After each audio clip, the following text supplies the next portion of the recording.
안녕하세요. 피부의 답을 드리는 앤서쌤입니다. 오늘은 병원에서 진행하는 기미 치료에 대해서 말씀드릴 텐데요. 이전 기미 치료 파트 1을 보지 않으셨다면 꼭 시청하시기를 추천드립니다. 홈케어의 효과가 30이라면 병원에서 받는 치료 효과는 70에 달합니다. 그렇기 때문에 많은 분들이 병원에서 치료받는 것이겠죠. 그럼 앤서 타임을 시작하겠습니다.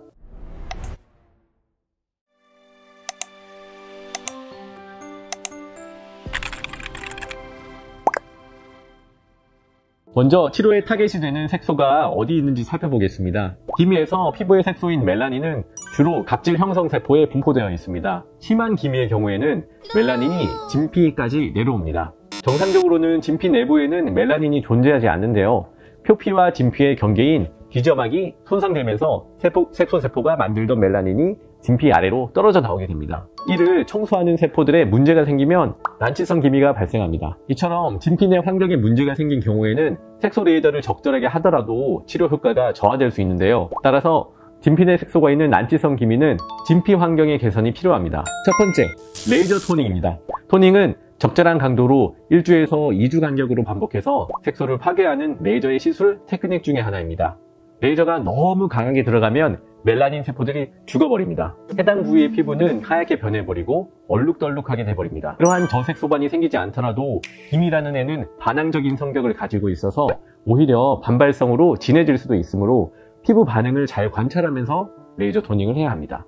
레이저 토닝은 외국산 기계 여부나 샷수가 중요한 것이 아니라 시술자의 테크닉이 가장 중요합니다. 기미를 진정될 만큼만 너무 심하지 않게, 얘네들을 삐뚤어지지 않게끔만 레이저를 잘 조절해서 시술하는 것이 노하우입니다. 기미 치료는 굉장히 오래 걸리는데요. 기미를 재발 없이 완전히 없애버리는 것은 불가능합니다.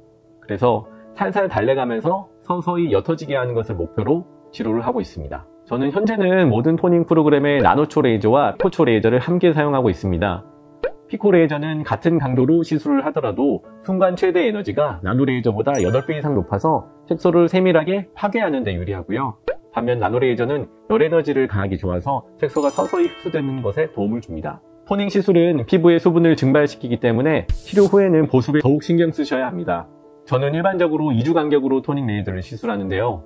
기미가 많이 조절되고 나면 4주 간격으로 유지 치료를 하고 있습니다. 기미 치료는 느리고 시간이 오래 걸리기 때문에 여름이라고 굳이 치료를 중단하실 필요는 없습니다. 두 번째로 진피 환경 개선 시술입니다. 기미를 개선하고 빠른 재발을 억제하기 위해서는 레이저 시술만으로는 부족할 수 있습니다. 기미가 발생하는 것은 여러 번 말씀드렸다시피 진피 환경에 문제가 있다는 신호이므로 이를 개선해 주어야 합니다. 에스테틱으로 도움될 수 있는 시술들은 다음과 같습니다.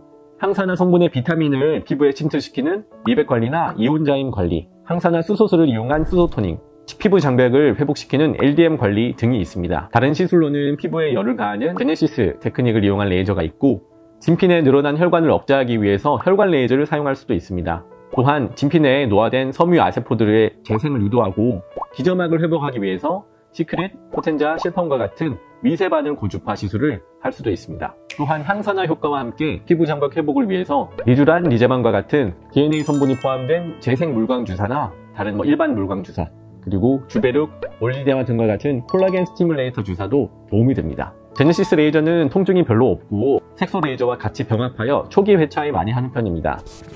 상황에 따라서 혈관 확장이 동반되어 있을 경우에는 제네시스 레이저와 피코 레이저, 나노 레이저, 혈관 레이저를 모두 컴바인해서 같이 시술하기도 합니다. 이온자임 미백 관리는 정기적인 방법을 이용해서 비타민 A, C, E 등의 침투를 극대화시키는 고급 미백 관리입니다.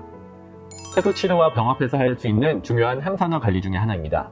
세 번째로 기미 치료를 위해서 먹는 약이 있습니다. 트란사믹 애시드 성분의 약물이 기미 치료에 효과적이고 기미약으로 흔히 사용되고 있습니다. 원래는 지혈제 성분으로 나온 약인데 지혈할 때 사용하는 용량이 10분의 1 수준의 저용량으로 복용하면 색소 합성을 억제하는 데 도움이 됩니다. 레이저 치료 없이 단독으로 복용하는 것은 효과가 미미할 수 있으므로 레이저 시술과 함께 복용하고 일정 기간을 유지하는 것을 추천드리고 있습니다. 단 이 성분의 약은 경구 피임약이나 여성 호르몬 대체요법을 하시거나 다른 지혈작용이 있는 약들을 복용 중이신 분들은 사용할 수가 없고요. 위장장애가 비교적 흔하게 발생할 수 있습니다. 그래서 반드시 공복은 피해서 드셔야 합니다. 오늘은 병원에서 제가 실제로 진행하고 있는 기미 치료에 대해서 알아보았습니다. 기미 치료의 반응은 개인마다 다르고요. 특히 진피 내 환경이 좋지 않은 경우에는 얼굴에 작은 상처나 여드름에도 색소 침착이 잘 남고 기미 치료도 더 더딘 경향이 있습니다. 그리고 중요한 건데 아무리 병원에서 열심히 치료하시더라도 자외선 차단제를 제대로 사용하지 않으면 효과가 별로 없을 수 있습니다.